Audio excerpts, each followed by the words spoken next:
Alrighty, thank you for joining the ACRL Distance Learning Section discussion group for today's spring forum, But I've Never Met You, Serving Graduate Students from a Distance. This is a kind of a new format that we're trying out. We're really excited because it should be a really interactive session where we get to engage with each other and talk about different topics, all having to do with serving graduate students from a distance. My name is Lindsay Wharton, and I'm the co-chair of this committee with Sean Hogan. The Distance Learning Section discussion groups holds virtual discussions following midwinter and annual each year, as well as additional online virtual events throughout the year, with the goal of promoting sharing of expertise and ideas and connecting information professionals amongst the distance learning section and beyond. And one thing I wanted to mention, if you would like to use the chat box now while I'm doing this introduction to maybe introduce yourself, where you're from, your position, so we could all sort of get to know each other while we're getting started. Our keynote speaker for this event is Johanna Tunyan. Johanna is the retired Director of Distance and Instructional Library Services at Nova Southeastern University in South Florida. She now teaches MLIS classes at San Jose State and other graduate classes at the University of Maryland University College. Johanna has served as the chair of the Distance Learning Section and the Florida chapter of ACRL.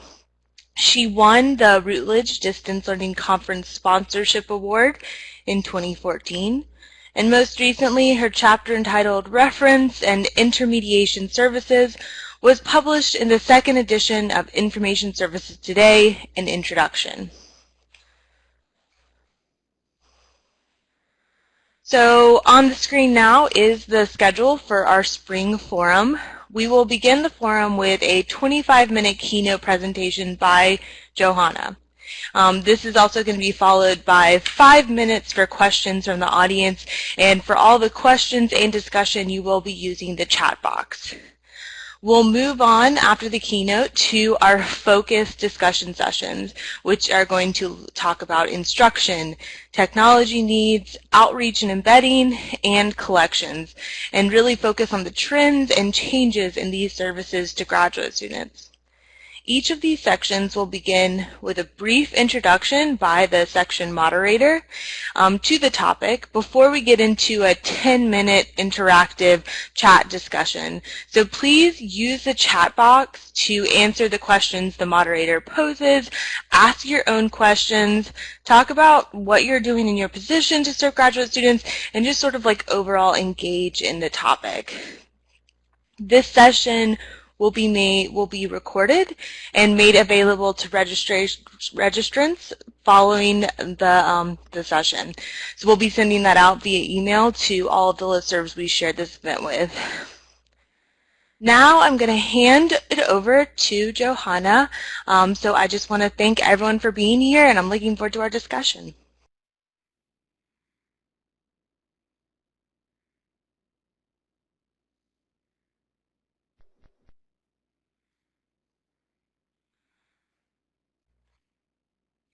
Hi, everyone. I was pleased to be asked to talk about distance library services for graduate students because this is an area I've worked in for 25 years. Let me get used to navigating here. When I worked at Nova Southeastern, it was a pioneer in distance education all the way back in the 1980s and 90s, and we were working with graduate students already back then. But I also taught for the University of Maryland University College, first for their optional one-credit course for undergraduate students, and then for their required one-credit course for the undergraduates, and then I moved on to teach for their required graduate session that was not for credit. So I did that for almost 20 years now. So I've been coming at offering a library services and library instruction for distance students for quite a long time. So I'm going to be using that as my perspective as I move forward. So the first question that came to me is, if I were a newbie getting started working in distance library services, and particularly with graduate students, where would I want to start? And not surprisingly, The first place I would recommend looking are the standards for distance learning library services, because they provide a really good overview of the kinds of services we want to aspire to, and because they provide a variety of perspectives for branch librarians, people who deal with online students, people who are working with field-based students, teleconferencing, all those different ways that we can reach out to our students. The second place I would recommend looking for the kinds of things you want to aspire to achieving as a distance librarian is the ACRL Framework for Information Literacy for higher education, primarily because instruction is such an important part of the kinds of services we deliver to distance students. However, at the other end of the spectrum, we also need to be looking at what are the minimum requirements that we have to meet for our own institutions, and these will vary around the country depending on which regional accrediting agency it works with your institution. In the case of Nova Southeastern, that was the Southern Association of Colleges and Schools, or SACS, and the specific criteria that I was primarily concerned with was 3.8.2, which had to do with access to provide students with access to regular and timely instruction on the use of the library and learning in information resources. Sorry, the size of the screen's a little bit small for me. So what I'd like to do is then talk about 4 areas for distance library services. First of all, the collections and access, document delivery, instruction, and reference services, and then I'll briefly touch on competencies that distance librarians need and the emerging issues and roles that we're going to see for distance library services. So in the 21st century, I think most of our institutions, looking at people's introductions, that you have a solid foundation of databases that your students will have access to. And that was not the case when I first started, but it certainly is now. And the main consideration for our graduate students is, first, are you providing the specialized databases that those students need? And B, whether, if you have any students that are taking classes in other languages, that you have adequately scholarly databases to meet those students' needs as well. I'm going to touch more on instruction and how that may factor into how students use the databases in a later part of the presentation, but there are 2 tools that I do think that are also important for students to have. One is a discovery layer, which provides a searchable meta-index of library resources. And so at San Jose State University, where I teach that 1 credit, I teach 3 courses for reference, and they've got OneSearch now as a discovery tool. I asked my students to look for Queen of the Hill as an expression, and to use the discovery tool. Of course, they found a number of newspaper articles and journal articles, but what impressed me about having a discovery tool was the second resource they found happened to be a book that was made available through Hein Online, which is has U.S. congressional documents. And this provided the students with a primary resource that provided the actual rules in Congress on how to count or use the rules for Queen of the Hill when they're having elections. I don't know how many of my students would have ever thought to look in Hein Online otherwise, because that's a rather esoteric library database, and so the discovery tool provided them with the ability to locate that needle in a haystack, so to speak.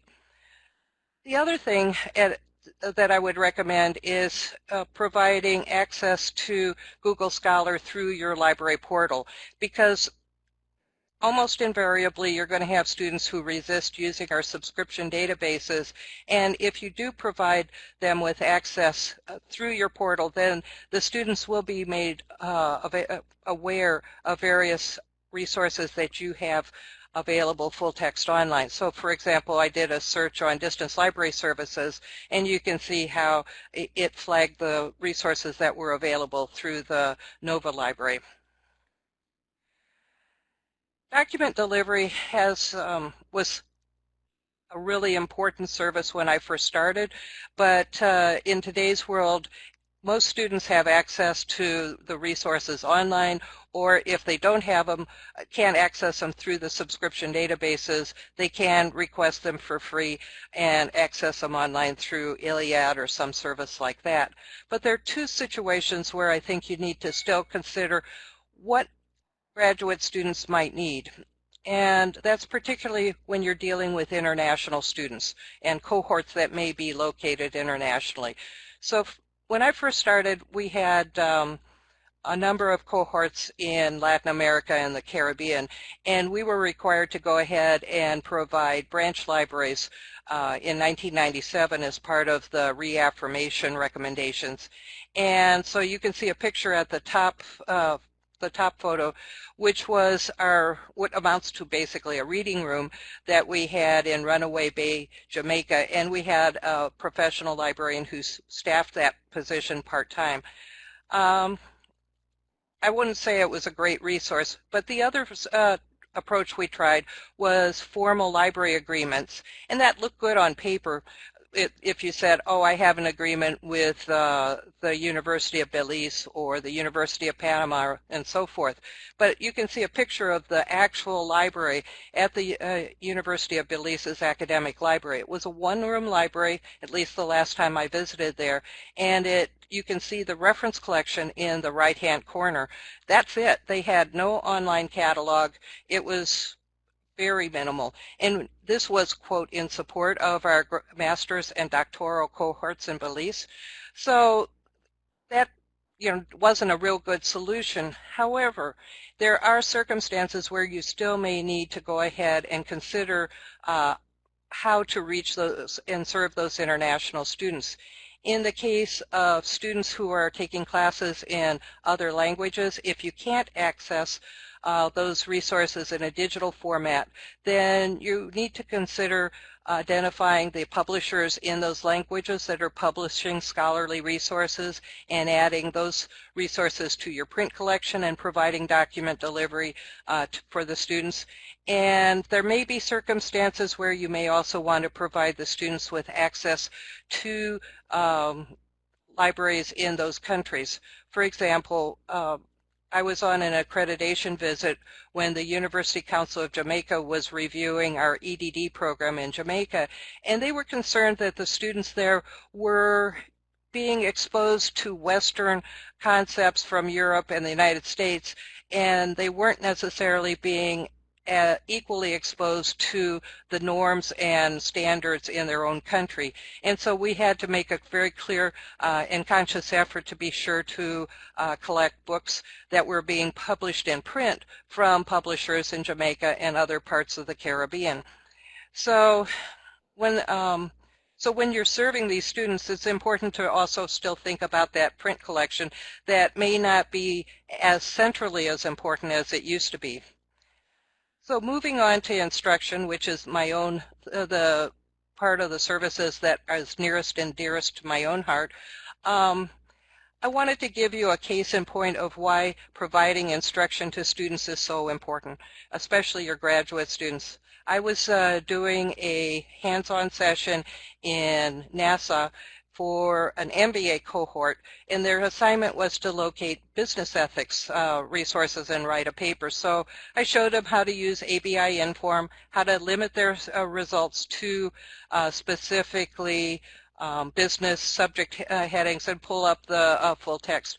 After the session, a young lady came up to me and thanked me profusely because she had spent the last 2 weekends plowing through Google looking after page of inappropriate resources on business ethics or educational websites pages, but they were descriptions of business ethic classes that were being offered by various institutions. And so she said I was going to save her her neck for that particular assignment. So I think it becomes important to how you deliver the library instruction. The rule of thumb I tried to always follow at my institution was if the students were taking classes face-to-face, we tried to deliver the instruction face-to-face because that's the way the students were comfortable and that's what they were paying for in terms of instruction. And fortunately, I was able to have the staff and the budget, travel budget to support that. But there are other ways that you may be providing instruction to students that may include including doing webinars, doing teleconferencing, doing it with asynchronous methods. For my department, a lot of the cohorts were scattered around the United States and even internationally. So our motto was laptops will travel, and it was sometimes a technological challenge to do that. For example, you can see a picture of the old antiquated projectors that we had to take with us. There were times when we would end up in computer labs that we had been assured would provide hands-on internet access for all the students, and when we got there, only 1 or 2 of the computers could be supported to access the internet, so we would have to do demonstrations. There was one case where we got to a location in Jamaica 6 weeks after a hurricane, and nobody had bothered to let us know that the internet access wasn't back yet, so the instructor was left to holding up a manual and pointing to pictures in the page. In another case, we tried to set up a computer lab at a hotel and managed to blow the fuses. So the challenges have gotten better over the last 10 years or so, and so if you can do synchronous instruction using webinars and teleconferencing, or when the students come to campus and do site-based training there or at branch campuses, that's great. If the students are taking it online and you're going to use videos or various kinds of print tutorials, that's also okay. I think the important thing is to remember that you should be providing just-in-time instruction, not just-in-case instruction. And that means, if at all possible, don't provide the training, especially if it's one-shot training, at their orientation, because the students don't know what they need yet. They don't know what kinds of assignments they have, and so they're not going to really pay attention if that's when you're providing the training. So if you're working with undergraduate students, it's usually fairly easy to integrate the instruction into English classes that are core classes. But when you get to your master's and doctoral programs, that can be more challenging. And when you have to do it for on-campus field-based sites and online, that can get even more challenging. A case in point for NOVA is we have a speech-language pathology master's program, and they deliver instruction all 3 ways. And each of those 3 methods have a different kind of schedule and a different point in the first semester where the librarian is working with the students to help them understand how they can do their research, use their research tools. If you're the person in charge of managing that program, I think it's important to be looking at the instruction both horizontally across the programs and then vertically from undergraduate all the way up to doctoral programs. And no matter what model you're using at your institution, if you can find new and better ways to provide service that goes beyond one-shot training, I think it's really important to have library instruction that builds sequentially and developmentally so that you introduce them to topics and then expand on that in later sessions as they have additional needs, especially for your doctoral students. That may mean using liaisons, using a My Librarian model. It may mean being embedded in classes, but whatever method you use, you want to have that instruction integrated into the curriculum.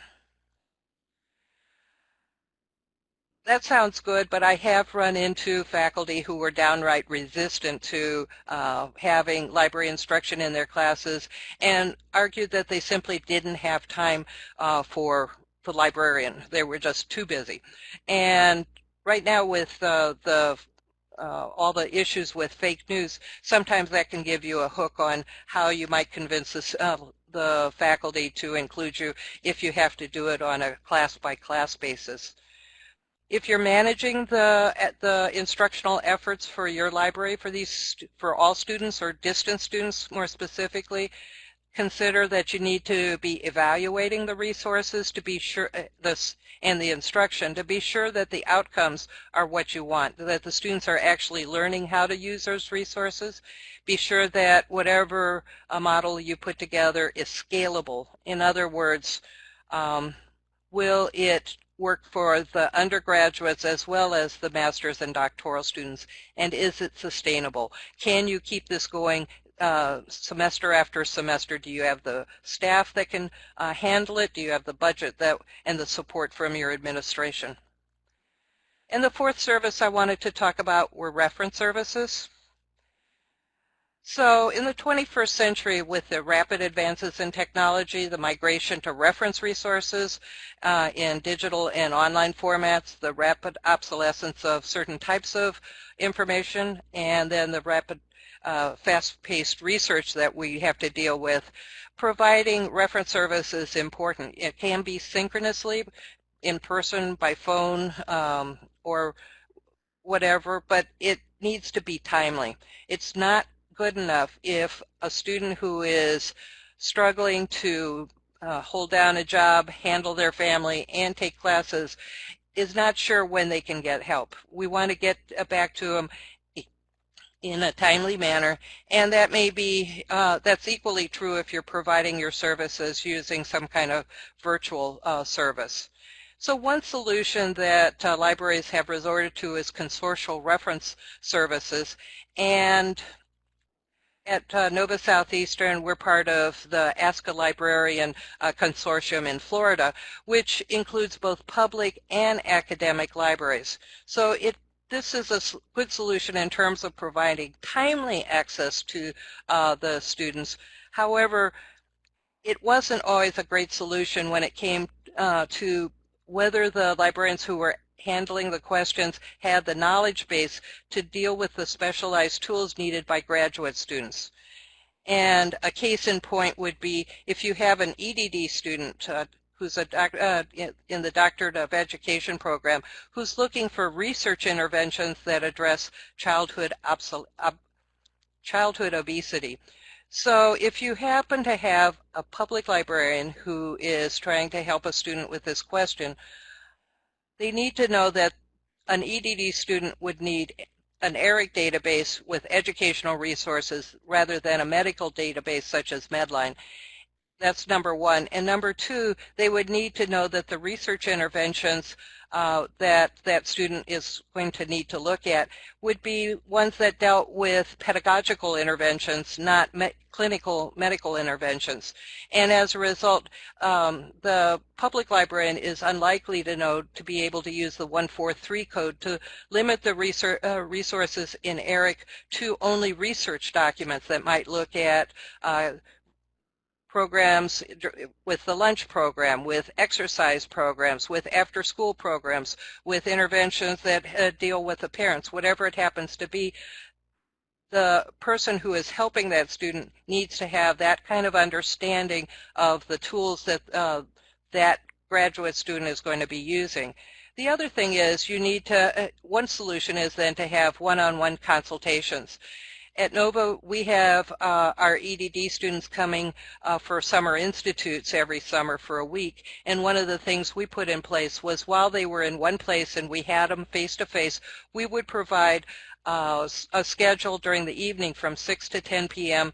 and offer half an hour or more consultations where the students could get help with their research topics. There are other solutions you can use. You can do it by phone, using Zoom, co-browsing, whatever the solution is. I think it's also important for librarians who work with graduate students to have a solid knowledge of citation tools and styles like APA and MLA and so forth, whatever your institution is using, because these students need a more specialized knowledge of how to cite things properly, and as a result they may have questions about the difference between how to cite a published dissertation versus an unpublished dissertation, a published conference paper versus an unpublished conference paper, a white paper, a government document retrieved from a website, and so forth. And you don't want, or they don't want, all of those resources to just look like web pages. They need help in understanding how to cite those resources properly.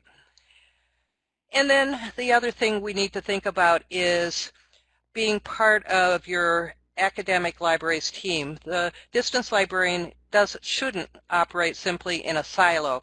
So when you're developing marketing materials for those students, that you need to include the 800 numbers and consider those kinds of things. If you're considering closing over the Christmas holidays, the distance librarian needs to know whether a cohort is coming from Southeast Asia for a week-long intensive class and is planning to use the library. If you're looking at rolling out a new web page or new data catalog changes or whatever it has to be, the distance librarian also has to take into and be the voice and advocate for those distance students.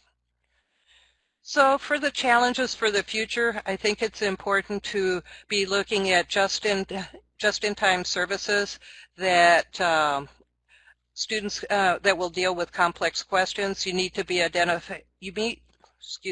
my mouth is getting dry. You need to be able to identify the right resources and experts who can deal with those resources. You need to consider new models for providing services and specialized skills that can support the learning of those students. So what does that mean in terms of competencies for your distance students, especially graduate students? I think they need high-tech, high-touch, interpersonal skills. This is the distance librarians.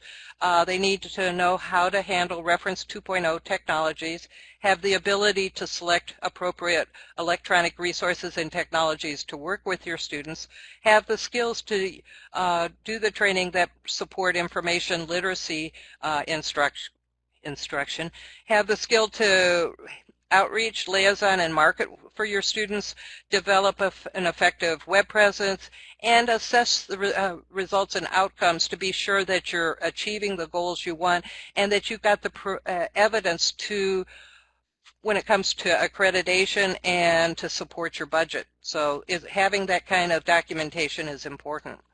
So we're seeing the roles of distance librarians changing and evolving, so there are a lot of different titles. They're not all called distance librarians.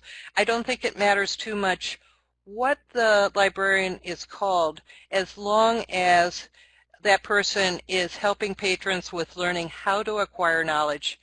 So in conclusion, what I would say is no matter how information is disseminated and how needs, services, and job titles may change, it's important for distance librarians to keep up with the trends and the technologies if we hope to remain relevant and effective in the 21st century.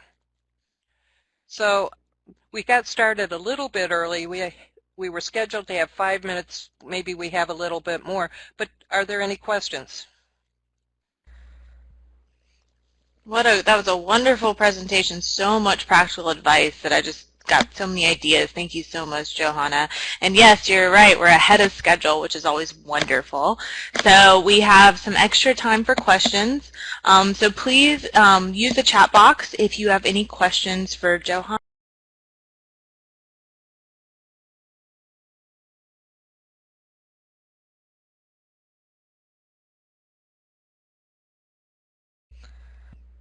I have a question to get started. It's something I think about a lot, and I really try and think about obviously tailoring my instruction sessions to the course or the assignment or where the students are.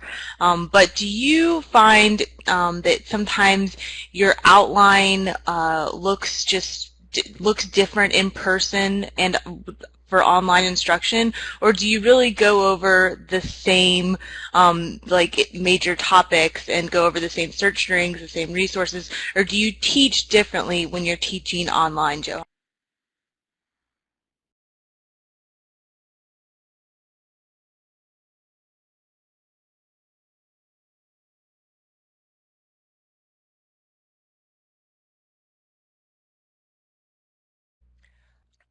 There we go. I hadn't thought about this topic in terms of having some examples right off the top of my head, but I do think that I use a different approach when I'm working with students online. And I think the issue also is, are you dealing with them synchronously or asynchronously? I think that's the biggest question. But whatever I do try to do, I always try to tie it to the needs of the assignment, and because too often I've had faculty who either want to use the library instruction to fill a time slot when they're going to be out of town, like around Thanksgiving time, or right at the beginning of the semester, and that doesn't help. So the more you can work with the instructor to integrate it into the curriculum and the specific research needs of the students, that's for me the most important thing. Wonderful. And I do see we have a couple questions. The first one is from Karen. Do you have some outreach strategies for soliciting the just-in-time instruction sessions for graduate students? Karen, I would have to say that was something that for me personally, I had to struggle with an awful lot. I think I naively assumed when I first started that I would offer it and everybody would be interested, and that wasn't the case. So a lot of when I first started working was building up relationships with specific instructors. And then the other part of it was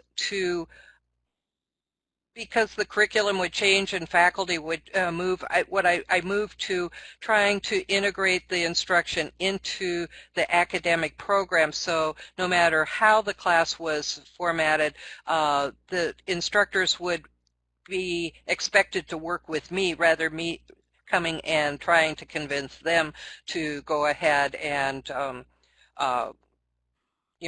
work out some kind of accommodation.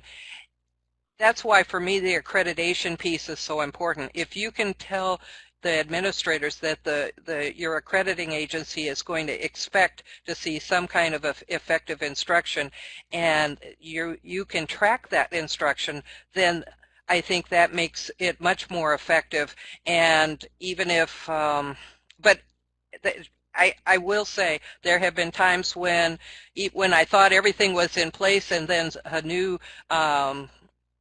person would come in charge of that program and everything would change. They would change the model of what they thought was important, and all of a sudden, well, take for example the wording for that library instruction. It says access to timely and ongoing instruction. I had my undergraduate faculty say access doesn't mean we have to give it, it just means they should be able to get it if they want it.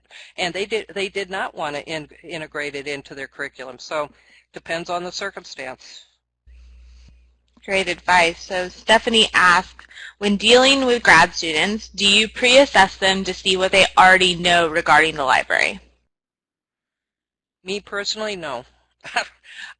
Just because I don't have the time and I can't customize the instruction enough to work with different groups who have different skill levels. That I didn't have that luxury. And so Tricia says, we don't have a single distance librarian. I think that this is actually a pretty common situation. All our subject liaisons need to be able to provide online services and instruction. How do I get some of our more resistant librarians to embrace online technology?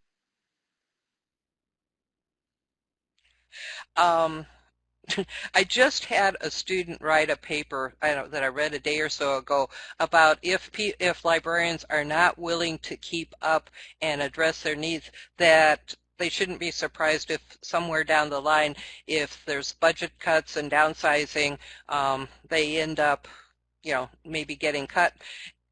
I thought it was kind of a harsh way to look at it, but I do think that whoever is managing the department should also be looking at ways to bringing those people along and showing them why it's important for them to play an important role in that. As the activities of subject specialists become less important in terms of selecting print resources and even selecting databases when you've got a bunch of bundles, then if they want job security, that's going to be something that you can find nice ways to put it or a little bit more of a nudge, but I do think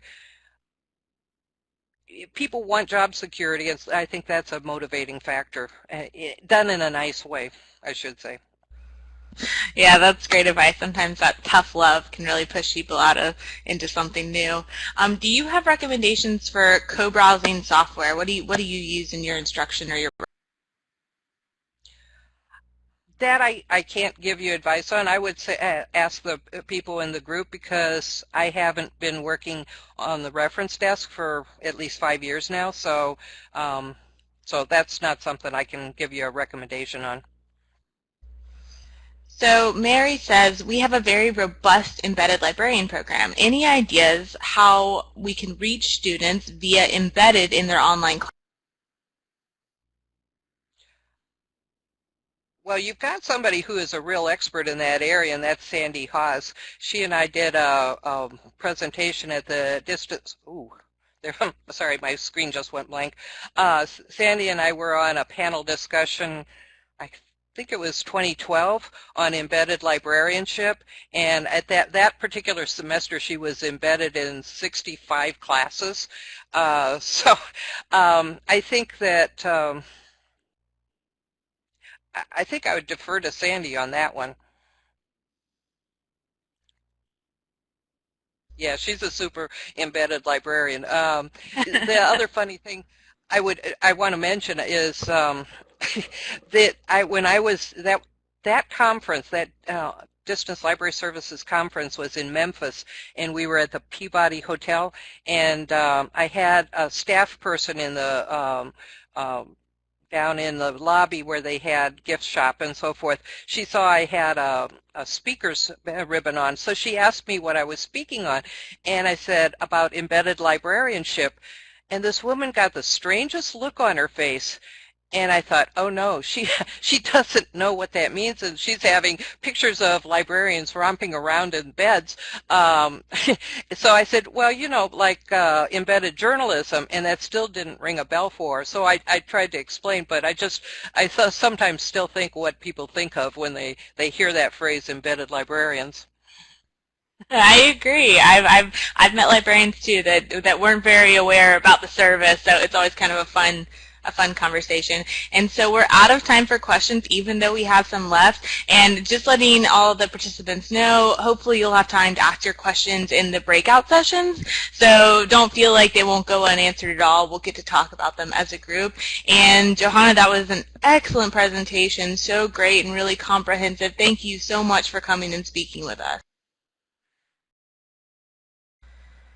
So now I'm actually going to turn it over to our first focus discussion session. And from there, we're going to move right on through our schedule. So let me bring up our slides. And the very first topic that we're going to be talking about in session 1 is information literacy instruction.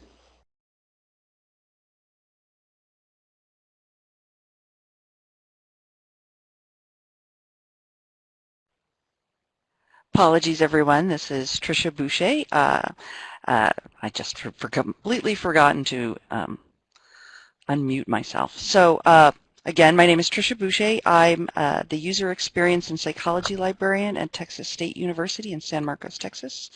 Thank you, Johanna. That was amazing. It's really helpful to see the big picture and kind of how this all works. Instruction is really near and dear to me because I have colleagues who are early technology adopters, so I don't have to worry about that part as much. But instruction methods is really important, and we should have a poll coming up that will ask our first question. But we have increasing, in my university, we have increasing numbers of graduate students and more online graduate programs. And with graduate students come all sorts of interesting needs. They're really diverse, age, ethnicity, and in undergraduate experience. Some come to graduate school right after their undergraduate programs. Some have come back to school after years or even decades at home or in the larger working world and are re-entering academia from a very different place. So the graduate students, they come in also not necessarily understanding the difference in how you do research between undergraduate and graduate school. And they also, I get a lot of the feeling that they should already know what they're doing. The students who are coming back after decades, the changes in technology actually gives them a leg up on being able to ask questions because they're perfectly willing to say that they don't understand the technology. But for especially those who are only coming back after a couple of years, they tend to be less likely to ask questions and go for that just-in-time instruction. But with graduate students, they also don't know of all the support services that we have to offer them. So this discussion is particularly about instruction needs that are specific or maybe not so specific to graduate students, and just for us to share best practices for reaching out, getting people to calm down and not be afraid to ask us questions, and instructing graduate students online. I was one of those grad students who was afraid of librarians the first time I went to grad school. So we'll go on to the first poll was, what kind of instruction do you prefer, synchronous or asynchronous? We have a large majority of people who say synchronous instruction. So my first question is, what is your favorite delivery method? Why? Why do you prefer synchronous instruction rather than asynchronous? I'm kind of curious. And I'm going to stay on the line and kind of talk us through this. I really want everyone to go crazy. So blended instruction, and I'm assuming by blended you're meaning that you're both you're doing it within the LMS. So you're embedded in the class.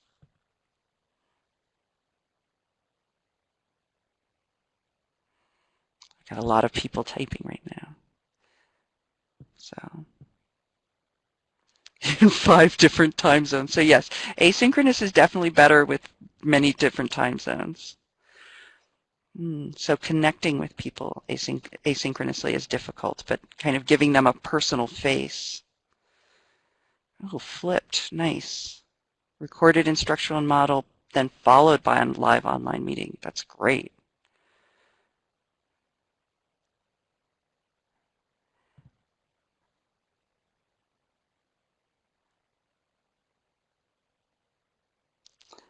So people who are dealing, what I'm reading is people who are dealing with a wider time zone range really prefer asynchronous, and I would assume also people for whom there is, I think Victoria put it in there that they have just so many students that to provide synchronous instruction would be difficult, which is interesting. And we're starting to get people to answer my next question, which is great.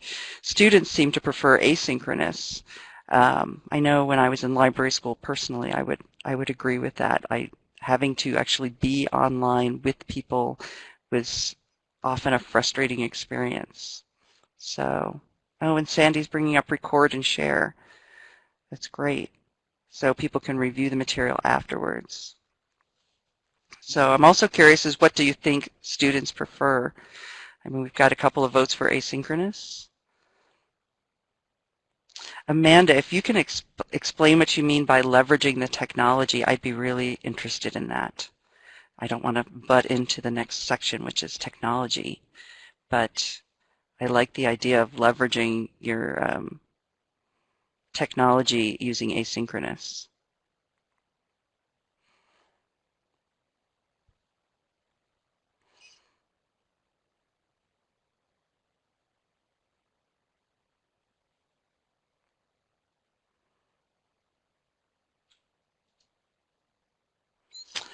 I agree with you, Lindsay, that synchronous is a nice transition if people are new to online learning.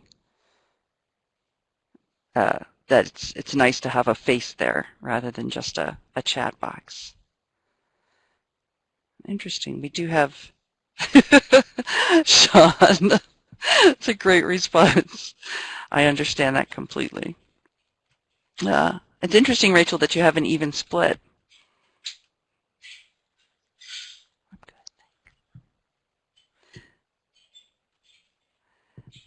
Video comments.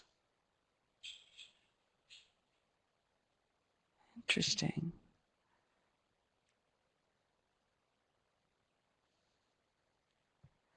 Yes, Sandy, I agree with you. Programs for synchronous meetings have definitely improved. When I was in library school in 2013, 2014, and it's light years ahead now.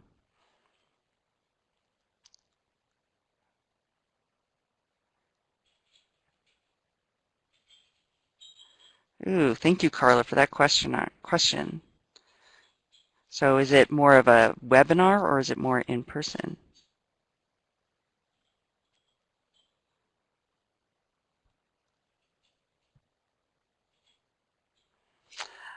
Amanda, I've also done LibWizard. I find that those tutorials are really helpful for getting people interested either before as a flipped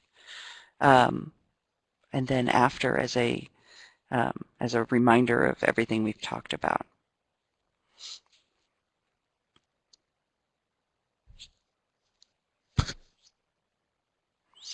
Okay, so some people have embedded in the LMS programs. Okay, I'm going to move on to the next question. I'm going to put in, have you ever had a really great success? What did you do for instruction that was incredibly successful, or something that you did for instruction that really didn't work? Very. Yes, I agree, Nan, that synchronous makes conversations easier.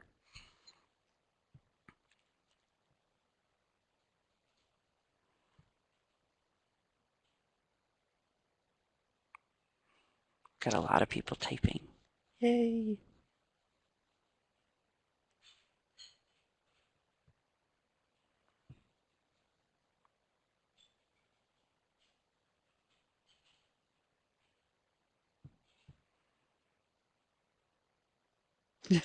Lindsay.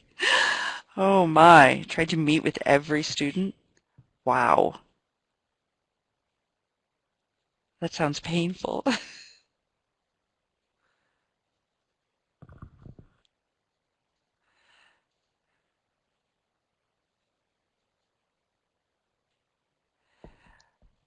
I believe we will have the recording, and this chat is included in the recording. Lindsay, if you want to butt in and make sure I'm not lying.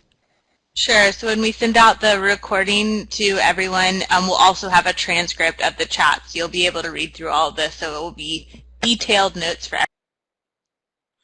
Which is great because there's some amazing stuff coming out here. Okay.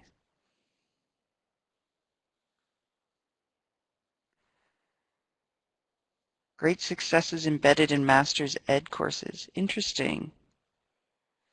So when you're embedded, you're actually meeting with them multiple times, Becca? I'm really curious about how being embedded online is really working for people.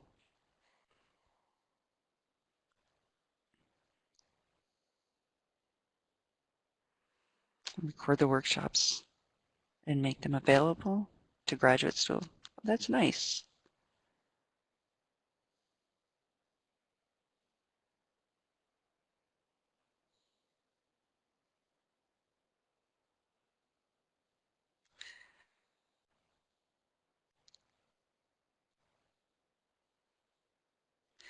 And I would agree with someone who put in earlier that you need faculty input, because I've been personally been embedded in a graduate level course and just got no responses from people, which is really frustrating.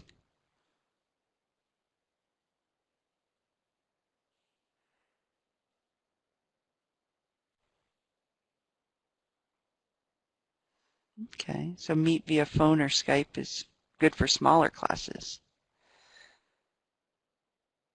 Oh, nice. Becca, thank you for answering.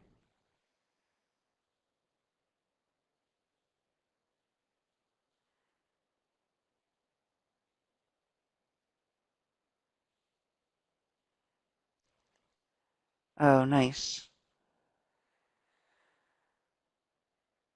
All right, we've got a lot of people typing, and I've got time. I want to bring in this one last question because I'm really curious, because of course for accreditation, this is so important. Do any of you assess your instruction to graduate students? If so, how do you assess it? Are you working with an instructor with a rubric, or are you using those LibWizard tutorials to kind of see how they're doing? Very curious about this.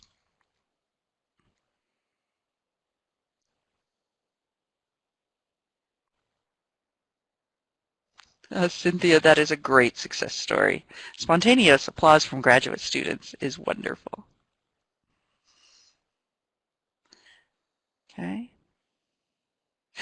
Yes, assessment. Everyone's favorite. A citation analysis, nice. That would be really fun to do for people's master's theses. Oh, interesting.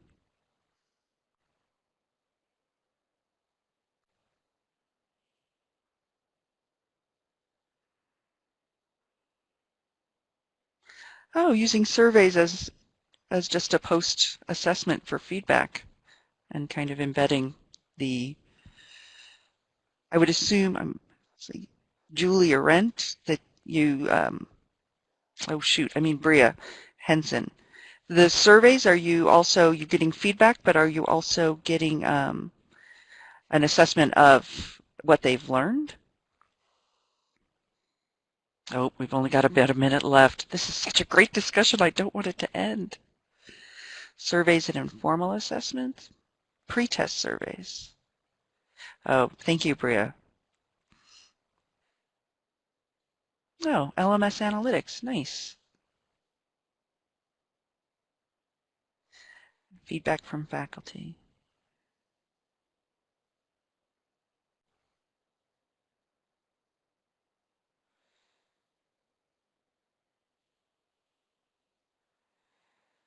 God, this is a great discussion. Okay, so I am done. Unfortunately, I just want to keep this discussion going forever, but I'm going to go ahead and hand it over, I believe, to Sean, who's going to talk a little bit about technology. Thank you, everyone. This was great. I am so jazzed actually about assessment right now, so thank you. I'm going to go ahead and move the slide along, and I'm going to mute myself here. And Sean, take it away. Hello everyone, can you hear me? Cool. So I know I was really sad. That last discussion was really great as well. But luckily it sort of goes into this next discussion. Okay, let me turn up my mic a little bit.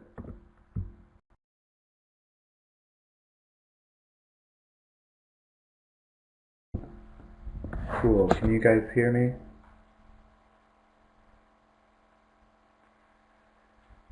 Great. Yeah, so luckily the last discussion sort of leads into this discussion. We were talking and sharing about all the different tools and assessments we sort of, sorry guys.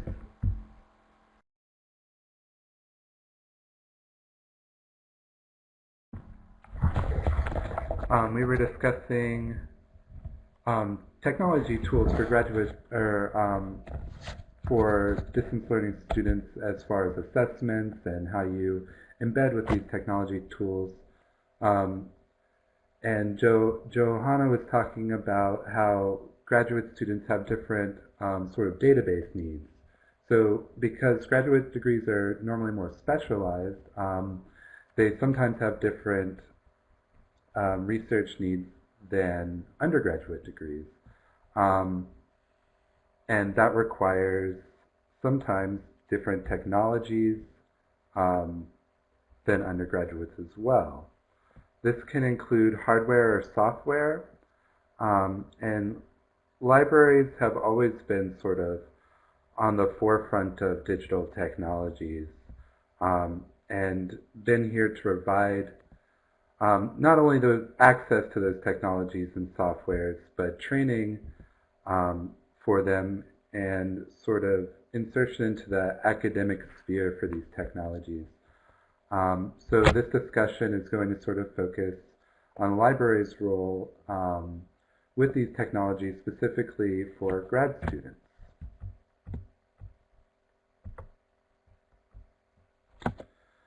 So, at least at my institution, many grad students are non-traditional students.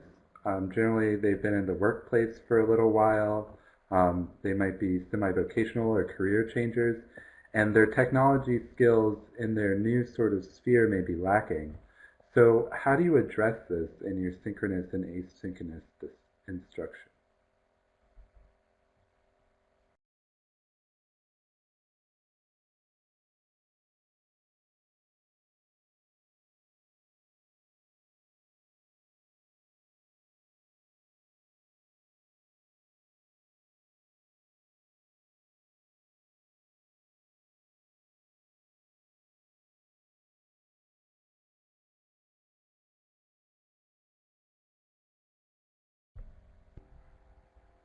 Oh, thank you, Mo. Mo also put up a poll for us. Does your library provide any specific technology services for distance graduate students?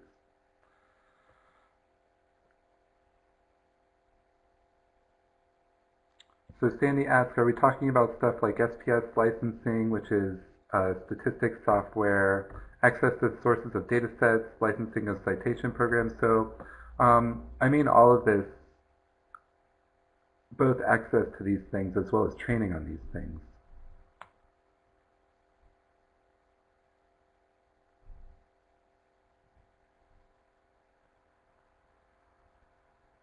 I really like that, Johanna, using guide on the side. It's really nice way for it to sort of blend synchronous and asynchronous instruction. It's almost like you have a person there.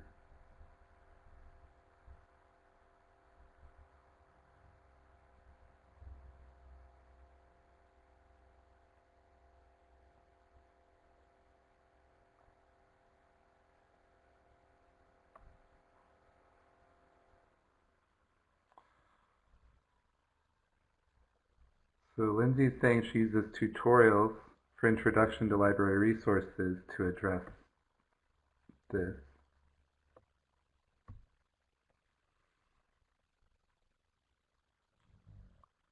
It's interesting that, Victoria, you have a 24-hour help desk. We have like a chat reference service, but we always try and remind people that they can chat us or email us.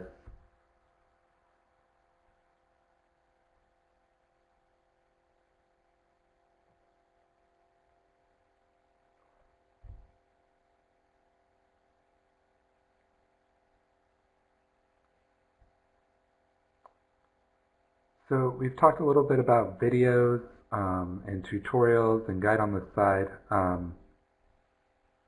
Do you think that any of these resources are specifically useful in the graduate sphere, or that the graduate use of any of these instructions is necessarily different from undergraduate students?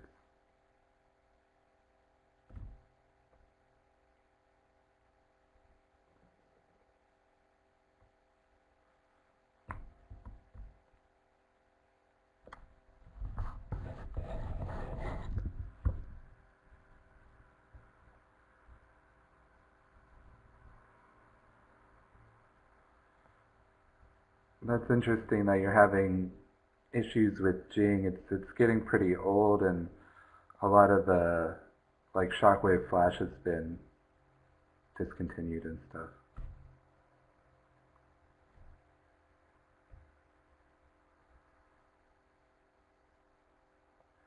I agree with Becca that graduate students in particular are liable to use them at all over undergraduates.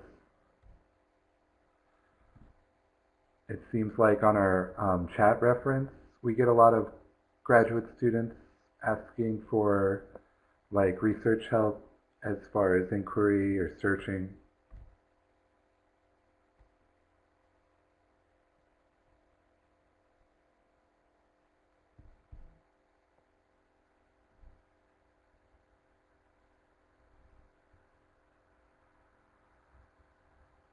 Do you think that graduate students use citation software more or less than undergraduate students?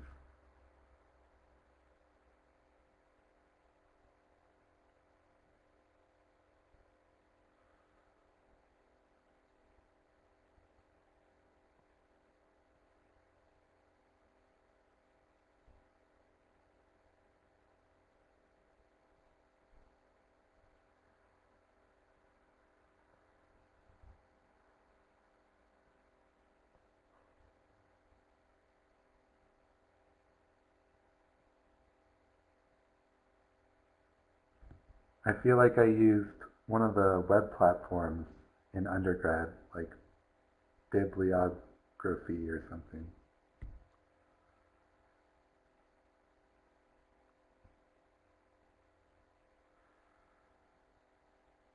That's interesting, Nan, that you've noticed the difference between the different sort of levels of undergraduates.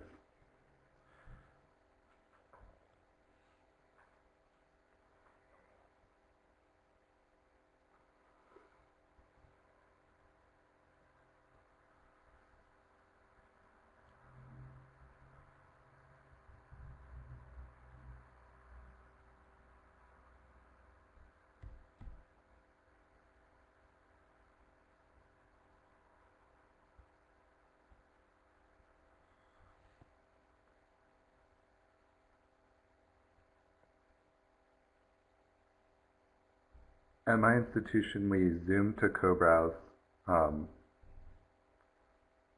I like this log me in console as well.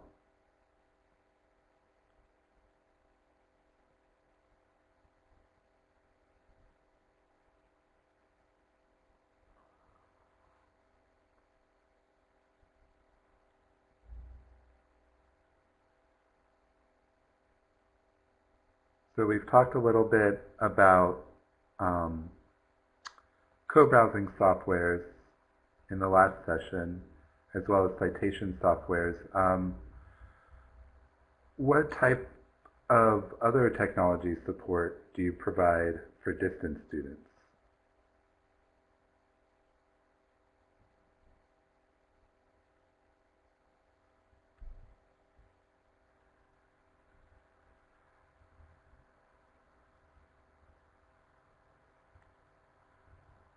I agree with Mo. I use Zoom almost exclusively for everything I need in Camtasia.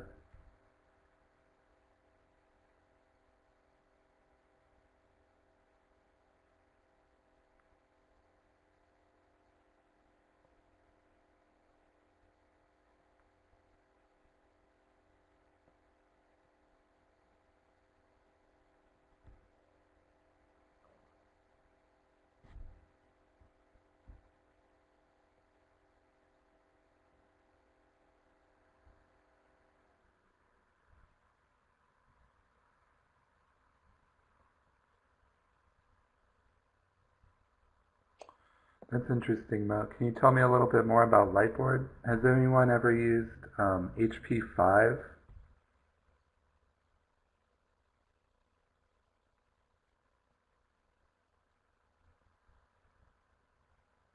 That always looked really neat.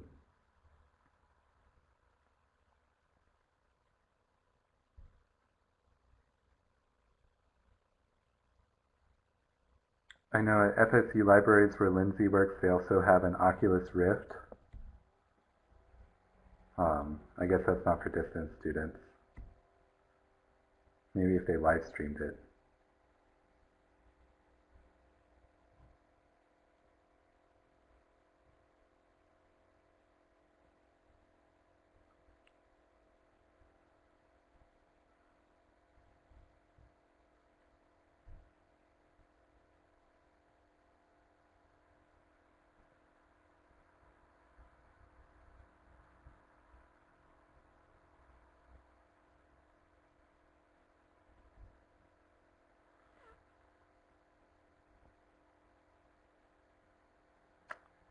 Yeah, I know FSU Libraries was experimenting with offering sort of a physical space in a virtual world for its distance students.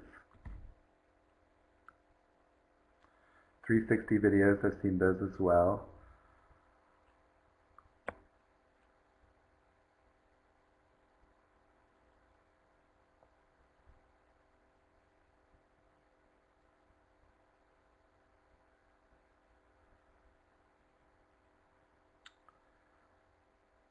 So out of any of these technologies,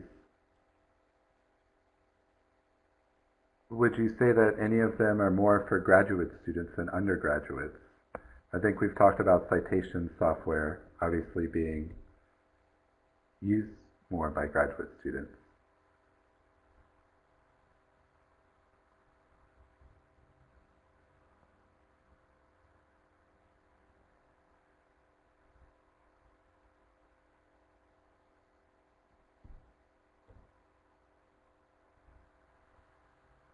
That's a really good question, Stephen. He says, what considerations are folks giving accessibility with the use of these technologies?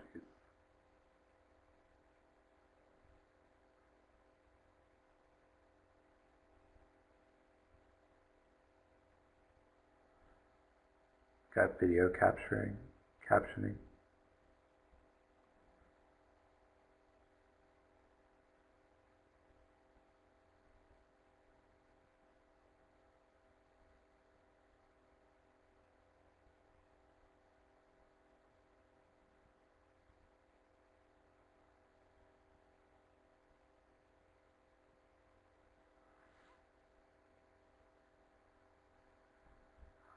I think probably captioning and ensuring your websites are accessible and web applications are accessible are probably two of the main ones for that.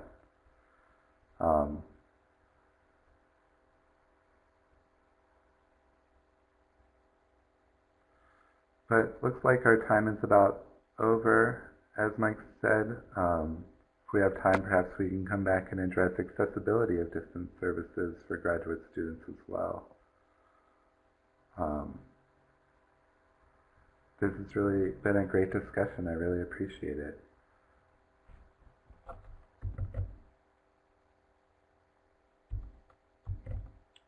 Our next session has to do with outreach, so I'm going to go ahead and turn off my mic and switch the slide.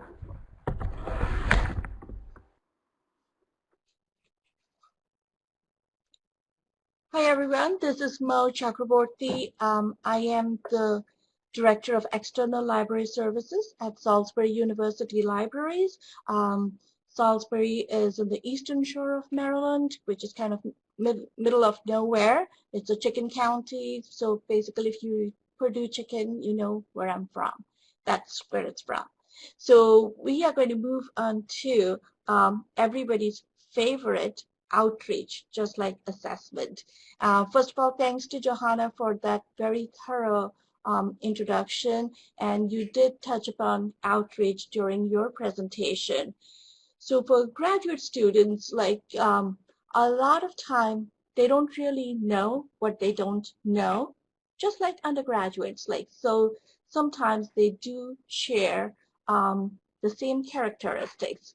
So my husband was in an MBA program just recently, and I asked him, being a librarian, did you use the library? So he wouldn't admit that he didn't know. So I would think that we can extend that to other graduate students too, that they don't always want to admit what they don't know. So there's always the Google, just like for undergraduates. So how do we do outreach to these students? A lot of times, like my problem with faculty, like trying to do outreach via faculty is, oh, they're graduate students. They already know how to do research. They don't need to do. It's like, not really. And they said, but when I was a graduate student, I lived in the library. And I'm like, that's why you're the chair, like, of this department. You did. Not everybody does that. So, so they all, oftentimes they do depend on their professors, and I have seen professors who will spoon feed them even at that level, like, oh, we just need to give them these journals, or they just like, depend on their peers, like, I found this great article, now I'm going to share it with everybody, forget about the copyright part of it. How do we do this? So this particular session, we're going to talk about doing outreach to graduate students. And Lindsay, at some point, will be doing the poll too. So if we can move on to the next screen. Let's see. Oops.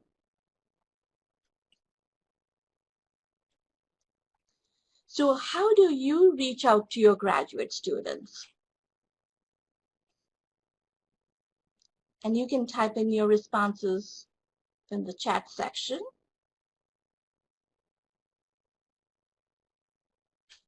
Email at the beginning of the semester, but how do you get, like, how do you email them? Like directly, Emily, or through faculty, through the program coordinator? How do you have access to their email?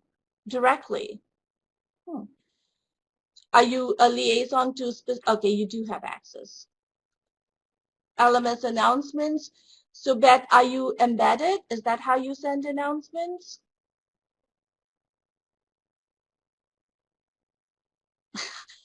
Laughing at Johanna's response in Jamaica, yes. Contact department chair, as Tom puts in. Listserv specifically to graduate students from the university. That's great, Julie. I guess I don't think we have anything like that. Partner with the graduate school, yes, that's a great way. Subject librarians, with the help of subject librarians, as Victoria points out. So the student orientations, I have done that as well, like, at student orientations, but our graduate school stopped doing this because the turnout was not that great. Even with great food, graduate students did not show up, like, for the evening.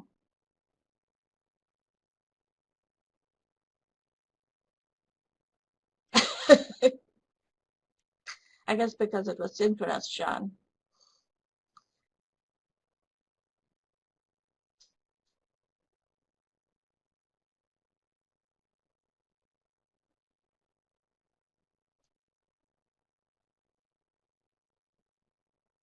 Which is also required. So Lindsay, you have a required orientation, online orientation.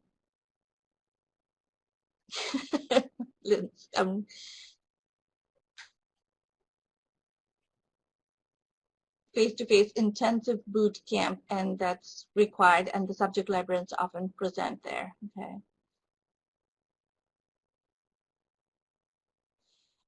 Rachel, our orientations were, one was generic, and then they used to meet in groups. So nursing would be in one room, and social work would be in the other room.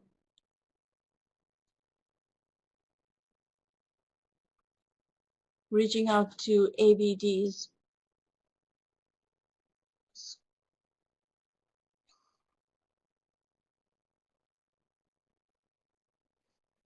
Bree, that's a good idea. Yeah.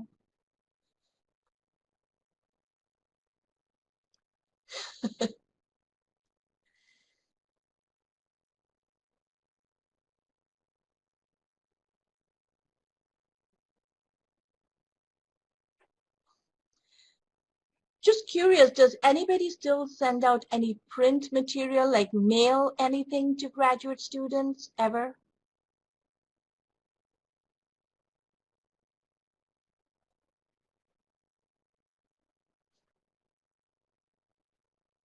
Rarely, Stephanie.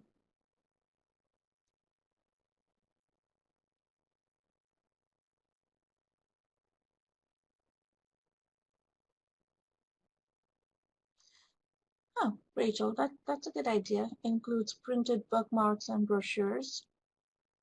No mailings, Lindsay.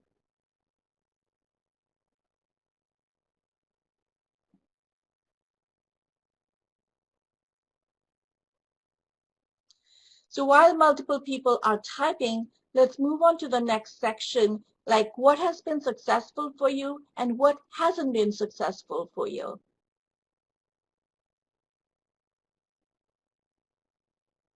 So you can type in your spectacular failures as well so that we can all learn from our failures.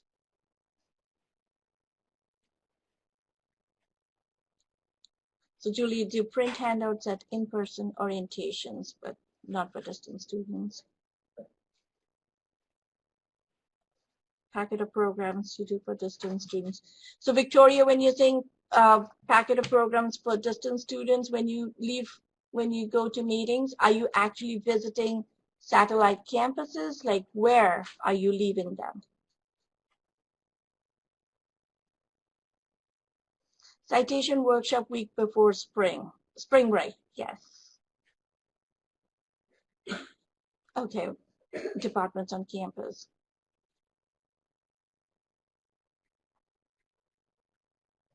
Integrating in the LMS, yes. Citation workshop week before, like Becca, like for me, I thought the one I did like on a Friday evening at 5 o'clock would be a disaster, and everybody showed up. It was an APA citation one. I was like, why are you guys here? Like, because it's important, and people drove 3-4 hours to come to that APA citation workshop, so must have been important.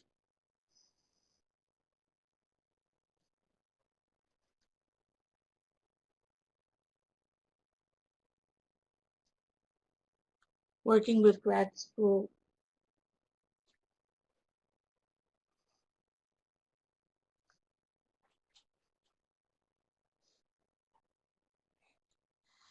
That's a great idea, the blind date with books for online students. We've done it with our local students, but we haven't done it with our online students, Victoria.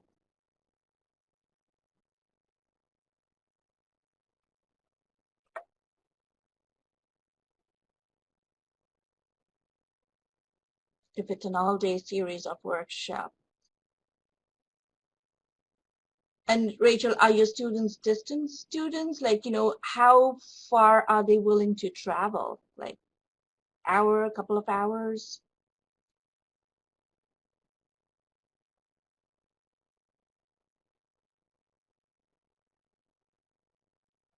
Yeah, we're going to see it at DLS. Mostly in the New England area, yes.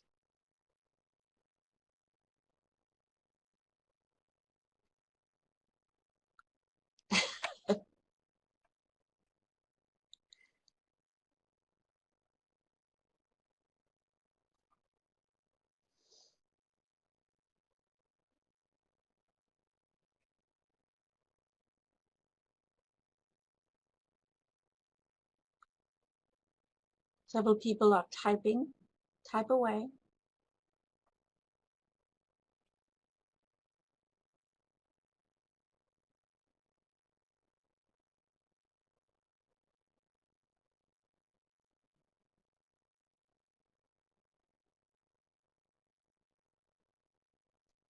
Online workshops, Lauren, some watch the recordings on their own time.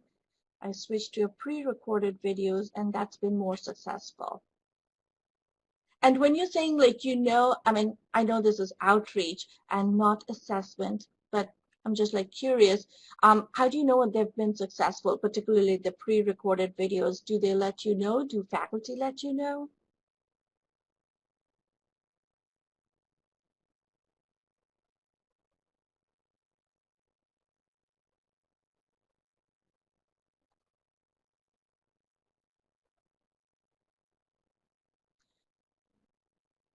So Victoria, when you do the once a semester webinar to all students, like, so you do like a general orientation, or these are subject specific? So would you have like nursing and education and everybody together? And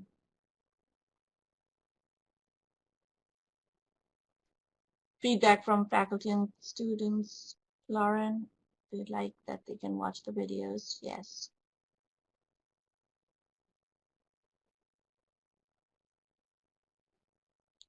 Okay. Now, when you're doing these webinars, because I just came back from the graduate library conference and there were like great discussions on this. Do you guys have like specific outreach, like workshops, like one that came up and then one that I'm getting ready to do would be a literature review one?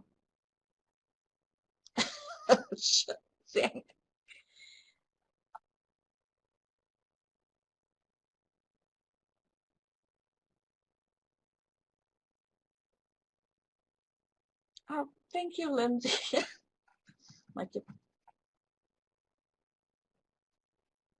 I believe time is almost up. Is it? Your nursing librarian does specific. Okay.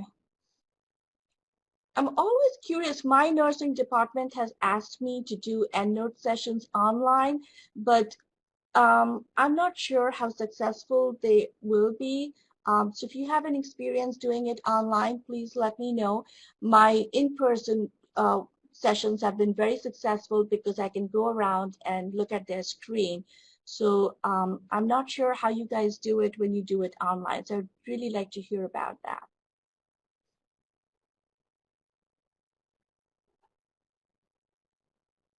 And I guess our time is almost up, and we would move on to the next section, collections.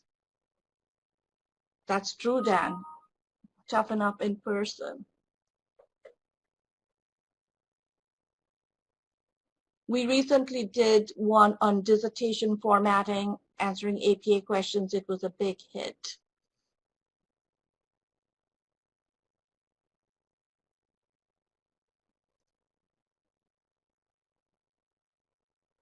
So I'm going to mute myself and so that we can go to the next section. Thank you.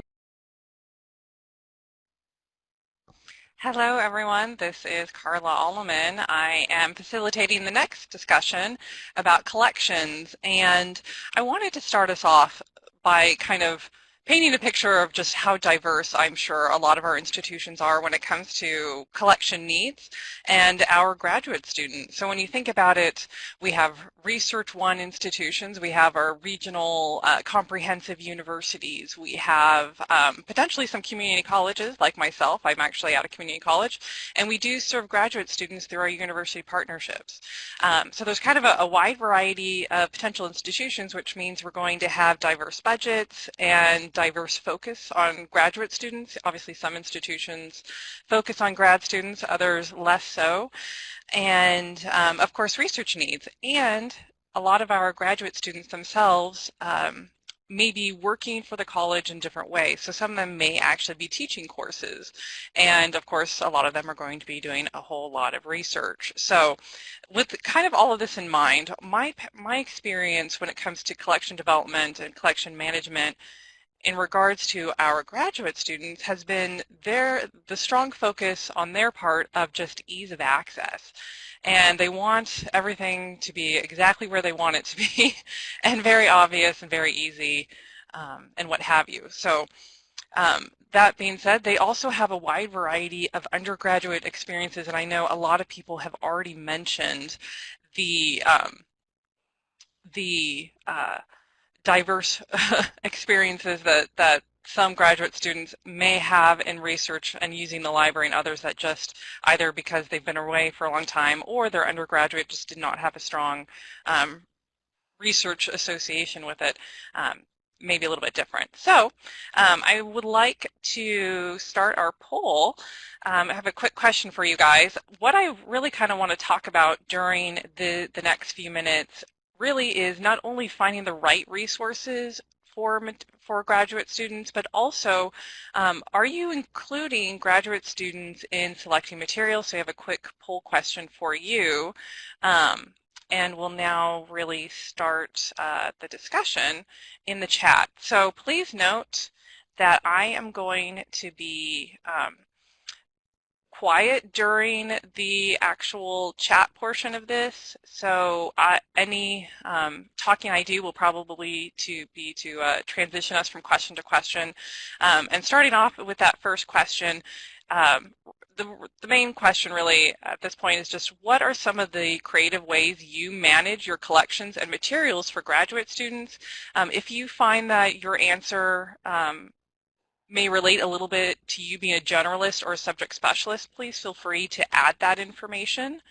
And I will be a little bit quiet so we can just kind of jump into the chat and see what people have to say.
So it sounds like a lot of you guys have already sort of answered our second question about what are your creative ways to work with graduate students in the actual collection, development, material needs, and so maybe just to continue the conversation, how do you bring them in, and perhaps how do you actually identify what their needs are?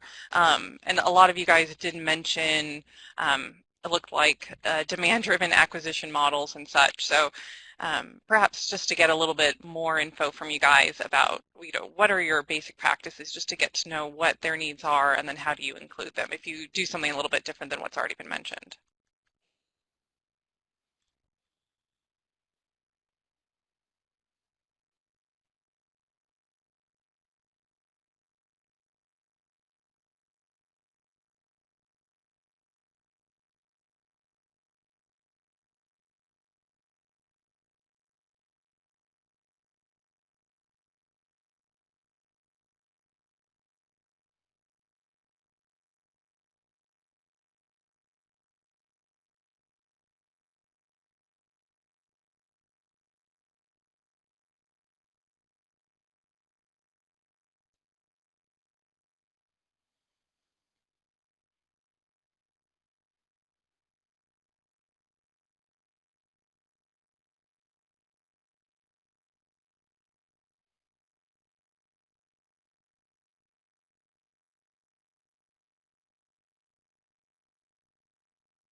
So reading through some of your comments, I'm noticing some people mentioning challenges and such, which is our last question. Definitely some questions about, do they even know what we have, interest and that sort of thing. What sort of challenges do you guys face when you're working with graduate students on their material needs and potentially offering up suggestions for the library?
So we have about 2 minutes left, and I notice a lot of great comments about challenges from budget to whether or not they actually know what we have and that they can actually recommend things.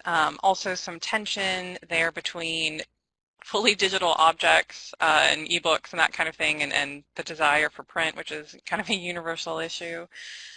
Curious a little bit about, are there any archiving challenges that people might have? Maybe not archiving, archives challenges, getting access to archival material, and potentially, meeting accreditation needs, that kind of thing, in the last minute or so.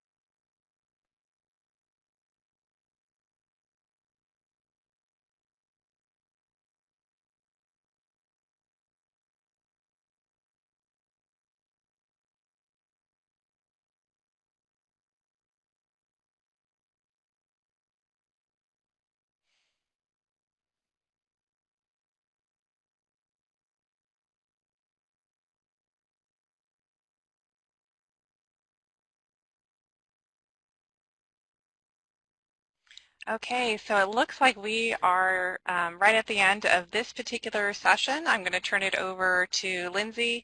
Thank you guys for all of your great comments. Definitely learned a lot myself, just to know kind of what everyone else is doing, what they're going through, and all the great things that they're doing. So thank you. Lindsay?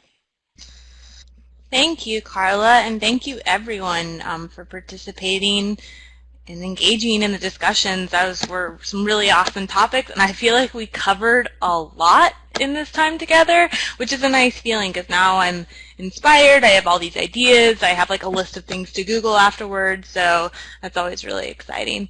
So now we actually set aside some time for wrap-up and closing discussion. Just in case anyone has to step out a little bit early, I want to put our evaluation, our survey, into the chat box. So if you do have to step out, please, if you get a chance to fill out the survey, we would really appreciate it. This really helps us assess how we're doing and the DLS discussion group and create better programming for you and your professional development. So this feedback is incredibly useful to us. So now we have some time for wrap up and closing discussion, and so I want to invite the moderators. Do you have any final thoughts on your discussion or any items that you would like to expand upon? And also participants, please feel free to use the chat box. Do you have any questions that were sort of left unanswered or anything else you would like to discuss while we have this time?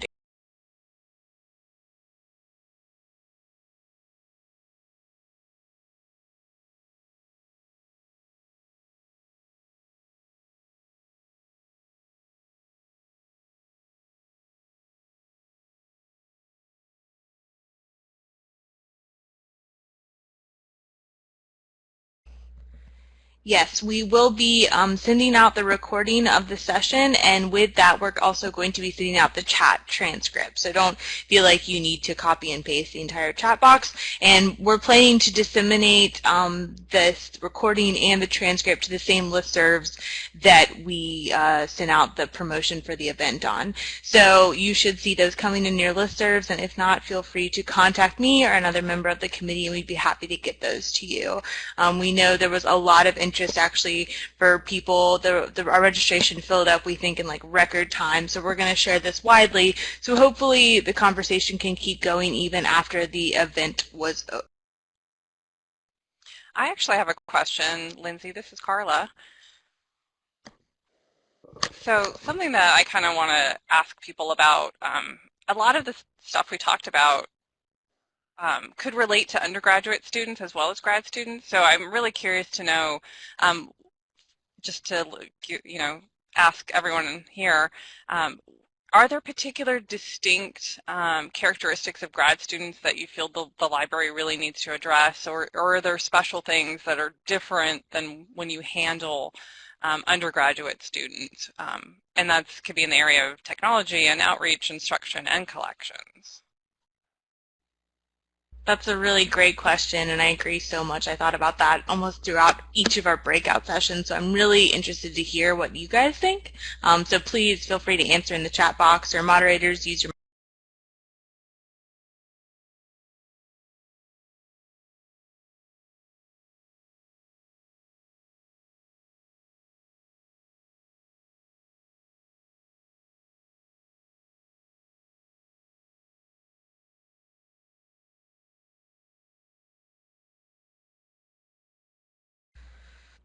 I think one of the things for me definitely is when I assume that sort of functional specialist distance library services role is making sure I always have a strong partnership with my subject librarians, because we do have a subject librarian program and they're really embedded within those departments. So making sure they see me as a tool and a partner and when they're trying to serve their graduates.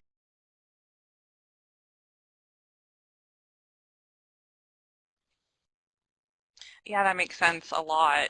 I know a lot of the subject liaisons, do work with their undergraduates. And it's interesting because sometimes, particularly if you have a graduate program that's completely online, sometimes those subject liaisons will look to the online digital learning, online learning librarian to handle some of those programs. It just depends on the library. So I'm just, curious to see how people kind of work.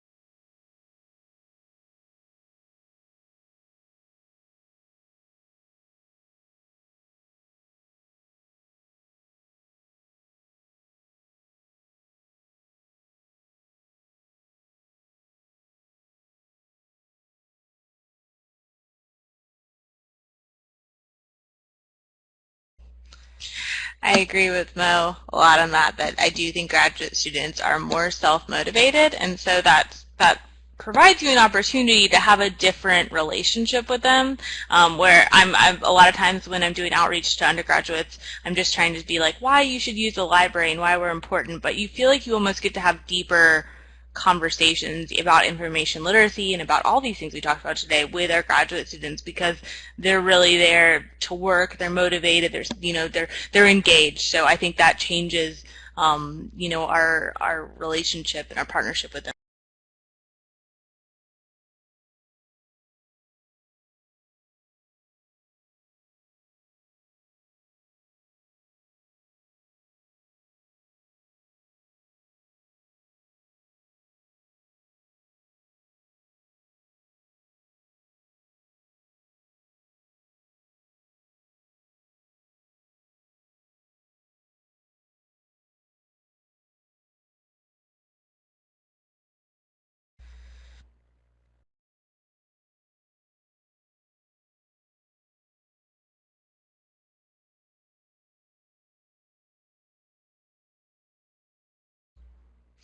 Still see we're getting some chats in there, and that's great. And once again, any final thoughts or anything before we kind of close up, please feel free to ask.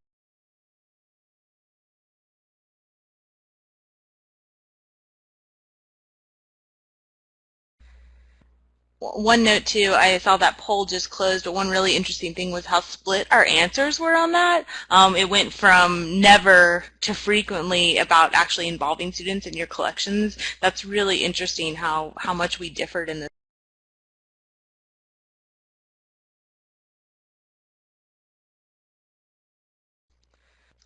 So I want to take this time to thank everyone for attending this forum. It exceeded my expectations. It was awesome, and that's all thanks to the people that are here and participated and were so engaged.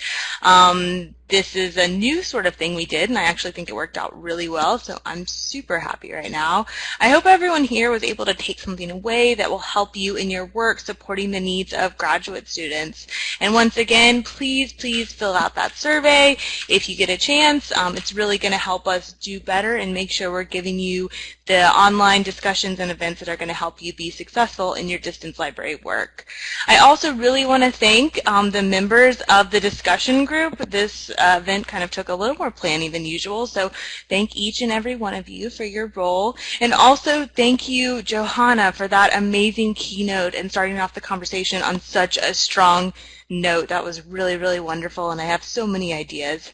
And also thank you just for your contribution to the field. So thank you again for your participation, and I hope everyone has a wonderful Friday.